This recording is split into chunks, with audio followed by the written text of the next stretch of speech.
بسم الله الرحمن الرحيم.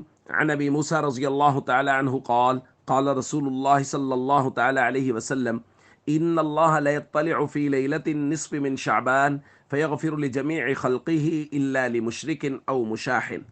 رواہ ابن ماجہ۔ نبی کریم صلی اللہ علیہ وسلم نے ارشاد فرمایا، اللہ تعالیٰ نصف شعبان کی رات اپنے بندوں پر نظر فرماتے ہیں، پھر مشرک اور مسلمان بھائی کا کینہ رکھنے والے کے علاوہ تمام لوگوں کی مغفرت فرما دیتے ہیں۔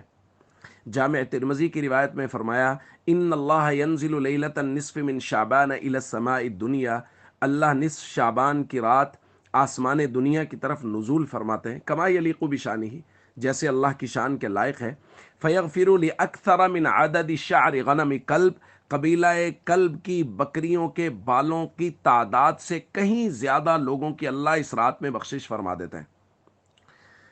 دوستو، لیلۃ النصف من شعبان، جس کو ہمارے یہاں شب برات کہا جاتا ہے، اور شب برات بھی اسی روایت کی وجہ سے کہا جاتا ہے کہ اس رات اللہ بہت لوگوں کو، قبیلہ کلب کی بکریوں کی بالوں کی تعداد سے بھی زیادہ لوگوں کو اللہ جہنم سے بری کرتے ہیں، ان کو معاف کرتے ہیں، اس لیے اس کو شب برات کہا جاتا ہے۔ اس رات کے حوالے سے ہمارے معاشرے میں بہت افراط و تفریط ہے۔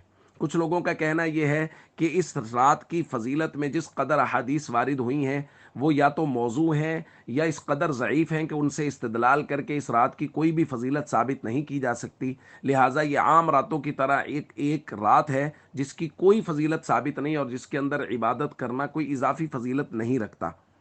جبکہ اس کے مقابلے میں کچھ لوگوں کا کہنا یہ ہے کہ اس رات کی بہت زیادہ فضیلت ہے اور وہ خاص قسم کی عبادات کو بھی اس رات کی طرف منسوب کرنے ہیں کہ یہ خاص عبادت، خاص عبادت کرنی چاہیے، اور بسا اوقات تو کچھ لوگ اس کو لیلۃ القدر سے بھی بڑھا دیتے ہیں فضائل میں۔ یہ دونوں افراط و تفریط کے راستے ہیں اور دونوں درست نہیں ہیں۔ صحیح اور درست بات یہ ہے کہ اس رات کی فضیلت کے باب میں جس قدر احادیث وارد ہوئی ہیں وہ متعدد طرق سے اور مختلف صحابہ کرام سے مروی ہیں، جن کا ایک مناسب اور بہترین تجزیہ یہ ہے کہ وہ کم از کم درجہ حسن کو پہنچی ہوئی ہیں، جو بے شک قابل عمل ہے۔ لہٰذا اس رات کی فضیلت ثابت ہے اور اس رات میں عبادت کرنا عام راتوں سے کہیں زیادہ فضیلت رکھتا ہے، لیکن کوئی خاص عبادت نہیں ہے جس عبادت میں دل لگے۔ درود پاک میں دل لگتا ہے، نماز میں دل لگتا ہے، استغفار میں دل لگتا ہے، تلاوت قرآن کریم میں دل لگتا ہے، ذکر میں دل، جس عبادت میں دل لگتا ہے وہ عبادت کرنی چاہیے۔ کوئی طے شدہ عبادت اس رات میں منقول نہیں ہے۔